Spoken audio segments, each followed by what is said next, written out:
channel asida puduna laksariba miyamda puning thoudok ngasigi wahi adudi Gethsemane Engkholda Kari Thokhiba haibagi matangda puduna laksai sorgi wahida aikoi lakpa yananaba sangminasi prithibida kanbibagi punsi haibagi arthadi haijabigi punsi mareni haibani pungja kaya mahak matangda isorga loinana matam lenkherami toina mahakna sargagi mapada mahaki asengba wafamsing ado khanghalami aduna mahakna mahaki thabak maipunaba ngamnanaba pangal amasung gyan adu phanglami aduga mahakpu saitangi athembana tugadabadagi ngaknanaba pangal su phangjarami mahaki sebok singa loinana numidangi lanthokchak saminaraba matungda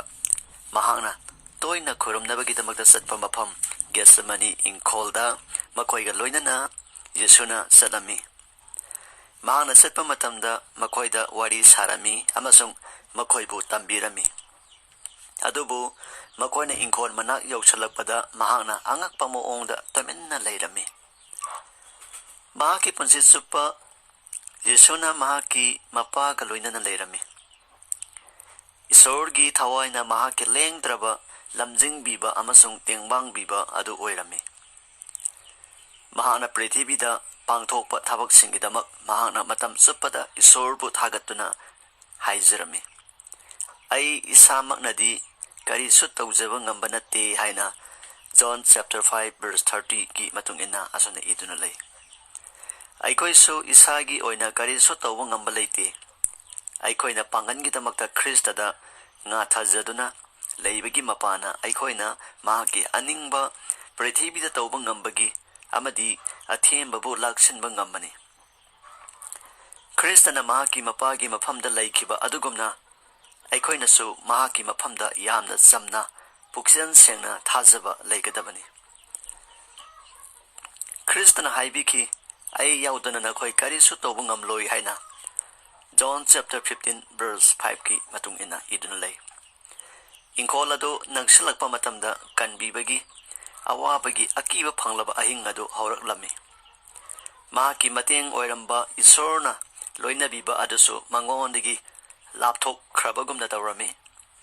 mahaki mapadagi lapthokpagi moong adu mahakna phawba hawraklami sangsargi papanamak Kristana puragadabani Pav ki polom sing aduna mangonda nantharakpada mahakna puba ngambagi wangmada oirabagumna malami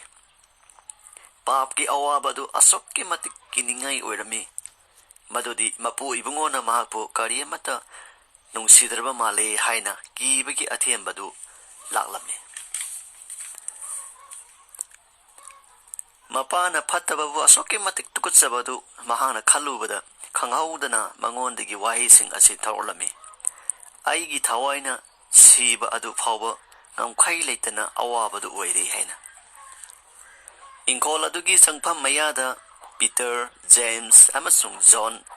natana sebok mayam adubu thanamlaga makhoi ahunga loinana mahakna Engkhol manungda changlami makhoi asi thamoi sengba mahaki matung inba oirami amasung mahaka yamna naknaba loinaba singsu oirami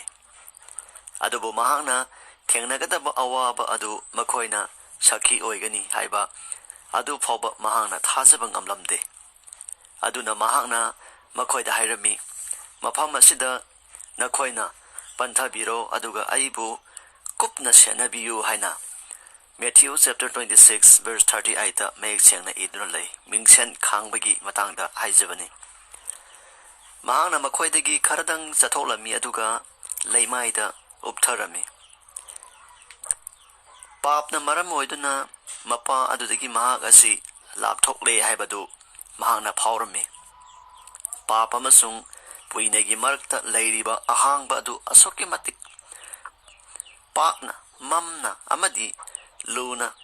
uduna mahakna masigi mamangda thak niklami Kristana awaba khangkibadu mahak masagi pavkidamak natte taibang panbagi pavkidamak tani papki mayokda isorgi asawbadu mahakna ꯊꯦꯡꯅꯔꯝꯃꯤ꯫ ꯑꯁꯤꯒꯨꯝꯕ ꯑꯁꯥꯎꯕ ꯑꯁꯤ ꯄꯥꯞ ꯆꯦꯟꯕꯁꯤꯡꯅ ꯋꯥꯌꯦꯜ ꯕꯤꯆꯥꯔꯒꯤ ꯃꯥꯡꯗ ꯊꯦꯡꯅꯔꯒꯗꯕꯅꯤ꯫ ꯃꯍꯥꯛꯀꯤ ꯑꯋꯥꯕ ꯄꯣꯠꯂꯨꯝꯅ ꯃꯔꯝ ꯑꯣꯏꯗꯨꯅ ꯈ꯭ꯔꯤꯁꯇꯅ ꯑꯏꯪꯕ ꯂꯩꯃꯥꯏꯗ ꯎꯞꯂꯒ ꯈꯥꯡꯂꯝꯃꯤ꯫ ꯃꯍꯥꯛꯀꯤ ꯏ ꯊꯥꯡꯗ꯭ꯔꯕ ꯆꯤꯝꯕꯥꯟꯗꯒꯤ ꯋꯥꯔꯕ ꯈꯣꯜꯂꯥꯎ ꯑꯁꯤ ꯊꯣꯛꯂꯛꯂꯝꯃꯤ꯫ ꯍꯣ ꯏꯄꯥ ꯏꯕꯨꯡꯉꯣ, ꯑꯣꯟꯊꯣꯛꯄ ꯂꯩꯔꯕꯗꯤ ꯀꯞ ꯑꯁꯤ ꯑꯩꯉꯣꯟꯗꯒꯤ ꯂꯧꯊꯣꯛꯄꯤꯌꯨ꯫ ꯍꯣ ꯏꯄꯥ ꯏꯕꯨꯡꯉꯣ, ꯑꯣꯏꯊꯣꯛꯄ ꯂꯩꯔꯕꯗꯤ ꯀꯞ ꯑꯁꯤ ꯑꯩꯉꯣꯟꯗꯒꯤ ꯂꯧꯊꯣꯛꯄꯤꯌꯨ꯫ ꯑꯗꯨꯝ ꯑꯣꯏꯅꯃꯛ ꯑꯩꯒꯤ ꯑꯅꯤꯡꯕ ꯅꯠꯇꯗꯨꯅ ꯅꯪꯒꯤ ꯑꯅꯤꯡꯕ ꯑꯣꯏꯍꯟꯕꯤꯌꯨ ꯍꯥꯏꯅ ꯃꯦꯊ꯭ꯌꯨ ꯆꯦꯞꯇꯔ 26 ꯚꯔꯁ 39ꯗ ꯌꯦꯁꯨ ꯈ꯭ꯔꯤꯁꯇꯒꯤ ꯋꯥꯍꯩꯗ ꯃꯌꯦꯛ ꯁꯦꯡꯅ ꯏꯔꯒ ꯂꯩ꯫ ꯄꯨꯡ ꯑꯃꯨꯛꯇꯤ ꯈ꯭ꯔꯤꯁꯇꯅ ꯃꯊꯟꯗ ꯑꯀꯤꯕ ꯐꯪꯂꯕ ꯑꯋꯥꯕꯗꯨ ꯈꯥꯡꯂꯝꯃꯤ꯫ ꯑꯗꯨꯗꯒꯤꯗꯤ ꯃꯤꯅꯨꯡꯁꯤꯒꯤ ꯑꯣꯏꯕ ꯋꯥ ꯈꯔ ꯇꯥꯒꯗ꯭ꯔꯥ ꯍꯥꯏꯗꯨꯅ ꯃꯍꯥꯛꯅ ꯁꯦꯕꯣꯛꯁꯤꯡꯒꯤ ꯃꯅꯥꯛꯇ ꯂꯥꯛꯂꯝꯃꯤ꯫ ꯑꯗꯨꯕꯨ ꯃꯈꯣꯏ ꯂꯣꯏꯅ ꯇꯨꯝꯂꯝꯕꯅ ꯃꯤꯅꯨꯡꯁꯤꯒꯤ ꯋꯥꯍꯩ ꯑꯃ ꯐꯥꯎꯕ ꯇꯥꯔꯝꯗꯦ꯫ ꯃꯍꯥꯛꯀꯤ ꯈꯣꯟꯖꯦꯜ ꯇꯥꯕꯗ ꯃꯈꯣꯏ ꯃꯤꯀꯞ ꯊꯣꯛꯂꯛꯂꯝꯃꯤ, ꯑꯗꯨꯕꯨ ꯃꯈꯣꯏꯅ ꯃꯍꯥꯛꯄꯨ ꯈꯪꯂꯝꯗꯦ꯫ ꯁꯥꯎꯅꯤꯡꯕꯅ ꯃꯍꯥꯛꯀꯤ ꯃꯥꯏꯊꯣꯡ ꯑꯗꯨ ꯃꯛꯁꯤꯜꯂꯝꯃꯤ꯫ ꯃꯍꯥꯛꯅ ꯄꯤꯇꯔ ꯀꯧꯗꯨꯅ ꯍꯥꯏꯔꯝꯃꯤ, ꯁꯤꯃꯣꯟ, ꯅꯪꯁꯨ ꯇꯨꯝꯂꯤꯕ꯭ꯔꯥ? ꯄꯨꯡ ꯑꯃ ꯐꯥꯎꯕ ꯅꯪꯅ ꯃꯤꯡꯁꯦꯟ ꯈꯥꯡꯕ ꯉꯝꯗꯕ꯭ꯔꯥ? ꯃꯥꯔꯛ ꯆꯦꯞꯇꯔ 14 ꯚꯔꯁ 37ꯗ ꯃꯁꯤ ꯃꯌꯦꯛ ꯁꯦꯡꯅ ꯏꯔꯒ ꯂꯩꯕꯗꯨ ꯑꯩꯈꯣꯏꯅ ꯊꯦꯡꯅꯔꯦ꯫ ꯏꯪꯈꯣꯜ ꯑꯗꯨꯗ ꯃꯍꯥꯛꯅ ꯈꯣꯡꯀꯥꯞ ꯑꯗꯨ ꯊꯥꯡꯖꯤꯟꯗ꯭ꯔꯤꯉꯩꯒꯤ ꯍꯦꯛ ꯃꯃꯥꯡꯗ ꯈ꯭ꯔꯤꯁꯇꯅ ꯃꯍꯥꯛꯀꯤ ꯁꯦꯕꯣꯛꯁꯤꯡꯗ ꯍꯥꯏꯔꯝꯃꯤ, ꯉꯁꯤ ꯑꯍꯤꯡ ꯅꯈꯣꯏ ꯄꯨꯝꯅꯃꯛꯅ ꯑꯩꯕꯨ ꯊꯥꯗꯣꯛꯀꯅꯤ꯫ ꯃꯈꯣꯏꯅ ꯃꯉꯣꯟꯗ ꯌꯥꯝꯅ ꯀꯟꯅ ꯊꯥꯖꯕ ꯄꯤꯔꯝꯃꯤ ꯃꯗꯨꯗꯤ ꯃꯈꯣꯏꯅ ꯃꯍꯥꯛꯀ ꯂꯣꯏꯅꯅ ꯖꯦꯜ ꯐꯥꯎꯕ ꯑꯃꯁꯨꯡ ꯁꯤꯕ ꯐꯥꯎꯕ ꯆꯠꯃꯤꯟꯅꯒꯅꯤ ꯍꯥꯏꯅ꯫ ꯑꯗꯨꯒ ꯈꯟꯊꯕ ꯃꯁꯥꯅ ꯃꯍꯦꯜꯂꯦ ꯈꯟꯖꯕ ꯄꯤꯇꯔꯅ ꯍꯥꯏꯔꯝꯃꯤ, ꯄꯨꯝꯅꯃꯛ ꯊꯥꯗꯣꯛꯇꯨꯅ ꯆꯠꯈ꯭ꯔꯕꯁꯨ ꯑꯩꯗꯤ ꯊꯥꯗꯣꯛꯂꯣꯏ ꯍꯥꯏꯅ꯫ ꯃꯥꯔꯛ ꯆꯦꯞꯇꯔ 14 ꯚꯔꯁ 27 ꯑꯃꯁꯨꯡ 29ꯗ ꯃꯌꯦꯛ ꯁꯦꯡꯅ ꯁꯥꯁꯇ꯭ꯔꯗ ꯏꯗꯨꯅ ꯂꯩ꯫ ꯑꯗꯨꯕꯨ ꯁꯦꯕꯣꯛꯁꯤꯡ ꯑꯗꯨ ꯃꯁꯥꯗ ꯊꯥꯖꯕ ꯈꯛꯇ ꯑꯣꯏꯔꯝꯃꯤ꯫ ꯈ꯭ꯔꯤꯁꯇꯅ ꯃꯈꯣꯏꯗ ꯇꯧꯅꯕ ꯇꯥꯛꯄꯤꯈꯤꯕ ꯑꯗꯨꯒꯨꯝꯅ ꯃꯈꯣꯏꯅ ꯄꯥꯡꯒꯜ ꯇꯦꯡꯕꯥꯡ ꯃꯄꯨ ꯑꯗꯨꯗ ꯃꯈꯣꯏꯅ ꯌꯦꯡꯂꯝꯗꯦ꯫ ꯑꯗꯨꯅ ꯀꯟꯕꯤꯕꯅ ꯃꯈꯣꯏꯒꯤ ꯃꯤꯅꯨꯡꯁꯤ ꯑꯃꯗꯤ ꯍꯥꯏꯖꯕ ꯑꯗꯨ ꯌꯥꯝꯅ ꯗꯔꯀꯥꯔ ꯂꯩꯔꯕ ꯃꯇꯝꯗ ꯃꯈꯣꯏꯁꯤꯡ ꯑꯗꯨ ꯇꯨꯝꯗꯨꯅ ꯂꯩꯈꯤꯕꯅꯤ꯫ ꯄꯤꯇꯔ ꯐꯥꯎꯕꯅ ꯇꯨꯝꯈꯤꯕꯅꯤ꯫ ꯌꯦꯁꯨꯒꯤ ꯍꯛꯆꯥꯡꯗ ꯉꯥ ꯊꯥꯖꯈꯤꯕ ꯑꯆꯝꯕ ꯖꯣꯟ ꯐꯥꯎꯕ ꯇꯨꯝꯂꯝꯃꯤ꯫ ꯃꯍꯥꯛꯀꯤ ꯑꯣꯖꯥꯕꯨ ꯖꯣꯟꯅ ꯅꯨꯡꯁꯤꯕꯒꯤ ꯍꯥꯏꯔꯨꯔꯕꯗꯤ ꯃꯍꯥꯛꯇꯤ ꯁꯣꯏꯗꯅ ꯇꯨꯝꯐꯝ ꯊꯣꯛꯇꯕꯅꯤ꯫ ꯃꯍꯥꯛꯀꯤ ꯆꯦꯠꯅ ꯍꯥꯏꯖꯕꯗꯨ ꯃꯍꯥꯛꯀꯤ ꯅꯨꯡꯁꯤꯖꯔꯕ ꯀꯟꯕꯤꯕꯒꯤ ꯌꯥꯝꯅ ꯋꯥꯔꯕ ꯃꯇꯝꯗ ꯍꯥꯏꯖꯕ ꯑꯗꯨꯒ ꯇꯤꯟꯅꯐꯝ ꯊꯣꯛꯄꯅꯤ꯫ ꯀꯟꯕꯤꯕꯅ ꯑꯍꯤꯡ ꯆꯨꯞꯄ ꯃꯍꯥꯛꯀꯤ ꯁꯦꯕꯣꯛꯁꯤꯡꯒꯤꯗꯃꯛ ꯍꯥꯏꯖꯗꯨꯅ ꯂꯩꯔꯝꯃꯤ, ꯑꯗꯨꯕꯨ ꯃꯈꯣꯏꯗꯤ ꯄꯨꯡ ꯑꯃ ꯐꯥꯎꯕ ꯃꯍꯥꯛꯀ ꯂꯣꯏꯅꯅ ꯇꯨꯝꯗꯨꯅ ꯂꯩꯕ ꯉꯝꯂꯝꯗꯦ꯫ ꯈ꯭ꯔꯤꯁꯇꯅ ꯍꯧꯖꯤꯛ ꯖꯦꯝꯁ ꯑꯃꯁꯨꯡ ꯖꯣꯟꯗ ꯑꯁꯨꯝꯅ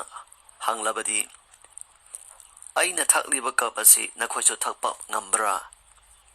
ꯑꯗꯨꯒ ꯑꯩꯅ ꯂꯥꯏꯃꯤꯡ ꯂꯧꯔꯤꯕ ꯑꯁꯤꯒꯨꯝꯅ ꯅꯈꯣꯏ ꯂꯥꯏꯃꯤꯡ ꯂꯧꯕ ꯉꯝꯕ꯭ꯔꯥ? ꯃꯈꯣꯏꯅ ꯃꯃꯥꯡꯊꯛꯇ ꯈꯣꯡꯈꯤꯕ ꯑꯩꯈꯣꯏꯁꯨ ꯉꯝꯃꯤ ꯍꯥꯏꯕ ꯑꯁꯤꯒꯨꯝꯕ ꯅꯈꯣꯏꯅ ꯄꯥꯎꯈꯨꯝ ꯄꯤꯕ ꯉꯝꯂꯔꯣꯏ꯫ ꯃꯥꯔꯛ ꯆꯦꯞꯇꯔ 10 ꯚꯔꯁ 38-39ꯗ ꯁꯥꯁꯇ꯭ꯔꯒꯤ ꯋꯥꯍꯩꯅ ꯃꯌꯦꯛ ꯁꯦꯡꯅ ꯏꯔꯒ ꯂꯩ꯫ ꯃꯍꯥꯛꯀꯤ ꯁꯦꯕꯣꯛꯁꯤꯡꯒꯤ ꯑꯁꯣꯟꯕ ꯃꯇꯧ ꯑꯗꯨꯗ ꯀꯟꯕꯤꯕꯒꯤ ꯊꯃꯣꯏ ꯑꯗꯨ ꯅꯨꯡꯁꯤꯕꯅ ꯊꯜꯂꯝꯃꯤ꯫ ꯃꯍꯥꯛꯅ ꯋꯥꯕ ꯑꯃꯗꯤ ꯁꯤꯕ ꯑꯗꯨꯅ ꯃꯈꯣꯏꯗ ꯄꯨꯔꯛꯀꯗꯕ ꯆꯥꯡꯌꯦꯡ ꯑꯗꯨ ꯃꯈꯣꯏꯅ ꯈꯪꯕ ꯉꯝꯂꯣꯏ ꯍꯥꯏꯕꯁꯤ ꯈꯜꯂꯨꯕꯗ ꯃꯍꯥꯛ ꯃꯤꯄꯥꯏꯕ ꯄꯣꯛꯂꯝꯃꯤ꯫ ꯑꯗꯨꯝ ꯑꯣꯏꯅꯃꯛ ꯃꯈꯣꯏꯒꯤ ꯑꯁꯣꯟꯕ ꯑꯗꯨꯒꯤꯗꯃꯛ ꯃꯍꯥꯛꯅ ꯃꯈꯣꯏꯕꯨ ꯀꯟꯅ ꯆꯩꯔꯝꯗꯦ꯫ ꯃꯈꯣꯏꯒꯤ ꯃꯃꯥꯡꯗ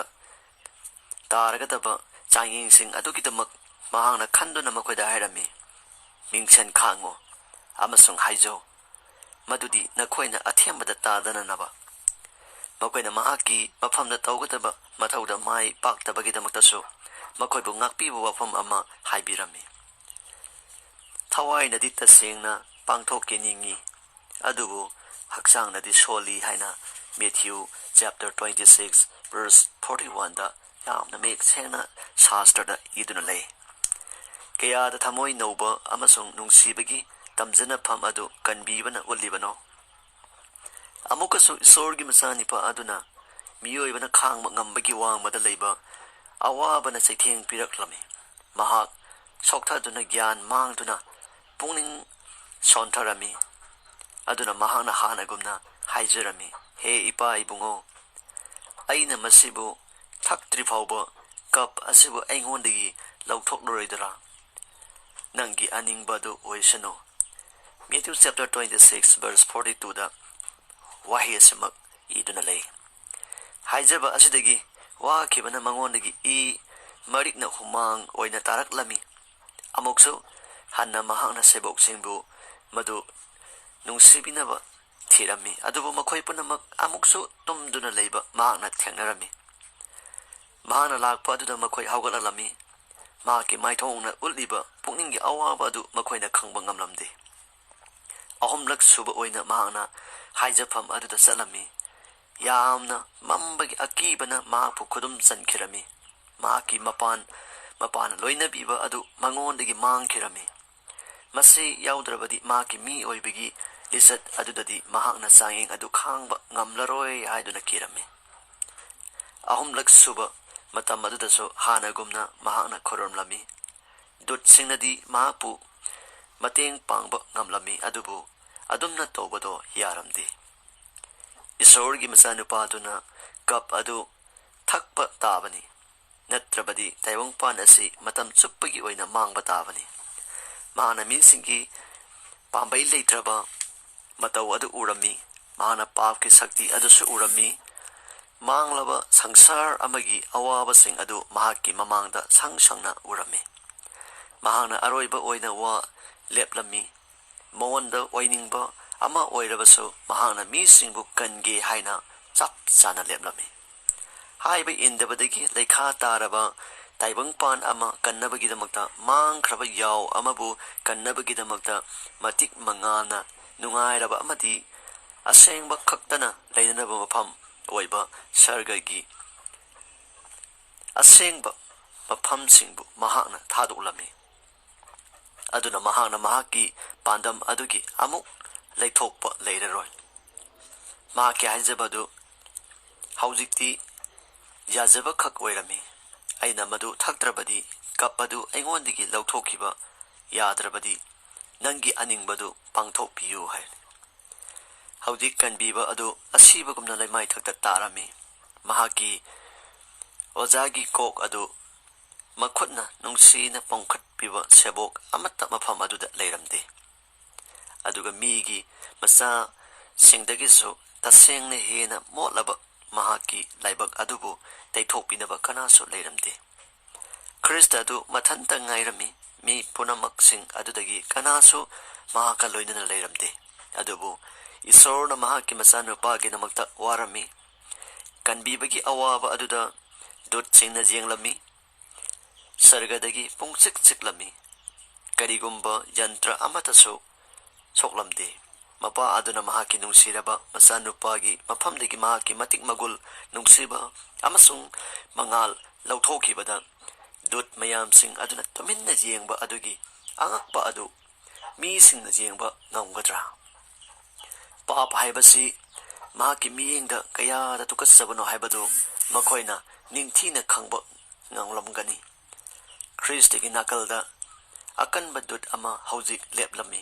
ꯏꯁꯣꯔꯒꯤꯗꯃꯛꯇ ꯑꯋꯥꯕ ꯈꯥꯡꯂꯤꯕ ꯑꯗꯨꯒꯤ ꯀꯣꯛ ꯑꯗꯨ ꯃꯍꯥꯛꯅ ꯃꯍꯥꯛꯀꯤ ꯃꯇꯝꯕꯥꯛꯇ ꯊꯥꯡꯒꯠꯂꯝꯃꯤ ꯑꯃꯁꯨꯡ ꯁꯔꯒꯗ ꯑꯣꯟꯈꯠꯂꯝꯃꯤ ꯃꯍꯥꯛꯅ ꯃꯉꯣꯟꯗ ꯍꯥꯏꯔꯝꯃꯤ ꯃꯗꯨꯗꯤ ꯅꯍꯥꯛꯅ ꯁꯩꯇꯥꯟꯒꯤ ꯃꯊꯛꯇ ꯃꯥꯏ ꯄꯥꯛꯄ ꯑꯣꯏꯔꯕꯅꯤ ꯃꯗꯨꯒꯤ ꯐꯜꯅ ꯃꯤ ꯃꯤꯂꯤꯌꯟ ꯀꯌꯥ ꯃꯍꯥꯛꯀꯤ ꯃꯇꯤꯛ ꯃꯉꯥꯜꯒꯤ ꯅꯤꯡꯊꯧ ꯂꯩꯕꯥꯛꯇ ꯃꯥꯏ ꯄꯥꯛꯄ ꯑꯣꯏꯔꯒꯅꯤ ꯀꯟꯕꯤꯕꯒꯤ ꯇꯩꯔꯕ ꯃꯥꯏꯊꯣꯡꯗ ꯁꯔꯒꯒꯤ ꯏꯪꯊꯕ ꯑꯃ ꯂꯩꯔꯝꯃꯤ ꯃꯤꯑꯣꯏꯕ ꯀꯅꯥ ꯑꯃꯠꯇꯅ ꯈꯥꯡꯕ ꯉꯝꯂꯔꯣꯏꯗꯕ ꯑꯋꯥꯕꯗꯨ ꯃꯍꯥꯛꯅ ꯈꯥꯡꯈꯤꯔꯝꯃꯤ ꯃꯔꯝꯗꯤ ꯃꯤꯑꯣꯏꯕ ꯈꯨꯗꯤꯡꯃꯛꯀꯤꯗꯃꯛꯇ ꯁꯤꯕꯒꯤ ꯑꯋꯥꯕꯗꯨ ꯃꯍꯥꯛꯅ ꯈꯥꯡꯈꯤꯔꯝꯃꯤ ꯑꯃꯨꯛꯀꯁꯨ ꯈ꯭ꯔꯤꯁꯇꯅ ꯃꯍꯥꯛꯀꯤ ꯁꯦꯕꯣꯛꯁꯤꯡꯕꯨ ꯊꯤꯔꯛꯂꯝꯃꯤ ꯃꯗꯨꯗꯁꯨ ꯃꯈꯣꯏ ꯇꯨꯝꯗꯨꯅ ꯂꯩꯔꯝꯕꯗꯨ ꯃꯍꯥꯛꯅ ꯊꯦꯡꯅꯔꯝꯃꯤ ꯃꯈꯣꯏꯅ ꯇꯨꯝꯗꯅ ꯃꯤꯡꯁꯟ ꯈꯥꯡꯗꯨꯅ ꯑꯃꯁꯨꯡ ꯃꯈꯣꯏꯒꯤ ꯀꯟꯕꯤꯕꯒ ꯂꯣꯏꯅꯅ ꯍꯥꯏꯖꯗꯨꯅ ꯂꯩꯔꯝꯂꯕꯗꯤ ꯃꯈꯣꯏꯅ ꯊꯦꯡꯅꯒꯗꯕ ꯑꯋꯥꯕ ꯑꯗꯨꯒꯤꯗꯃꯛꯇ ꯃꯇꯦꯡ ꯐꯪꯂꯝꯕ ꯌꯥꯕꯅꯤ ꯃꯁꯤ ꯋꯥꯠꯈꯤꯕꯅ ꯃꯈꯣꯏꯒꯤ ꯗꯔꯀꯥꯔ ꯂꯩꯕ ꯄꯨꯡꯖꯥꯗ ꯃꯈꯣꯏꯅ ꯄꯥꯡꯒꯜ ꯑꯃꯠꯇ ꯂꯩꯔꯝꯗꯦ ꯃꯈꯣꯏꯗ ꯄꯨꯛꯅꯤꯡ wana yenglaga Kristana hairami. Haujiksu tumko aduga nakhoi nungaina pothau yengu migi masanupa adubu pap jenbasingi makutta pithopigi matam adu nakshilakle. Mahana wasing asi hairingai maktada mahakpu phananaba thiriba mi singi chatpigi makoladu mahakna tarami. Aduna hairami hawalo aikoi salasi yengu aibu pithokadaba mi adu yaushilakle. Patoltana tahanjariba sasrigi maphamasi Matthew chapter 26 verse 25-26 hairiba sasrigi maphamasida mayek sengna paksana iduna lay. Masini ngasi aikoi senenda mayamda ayangna sharing tawjaningba isorgi wahi adudi Gethsemane Engkholda Kari Thokhiba haibagi matangdani. Sasrigi wahibu ahobadigi aroiba phawba phasana tabiriba Silinaw sing marumang pang sing kuding magpo isorna board pindabibo oisano. Ay ko gisanin si like tobiramo, comment bibiramo, amadi subscribe tobiramo. Pono magpo amo na somananda may bamna. Korom jari sorna board pindabibo oisano. Amen.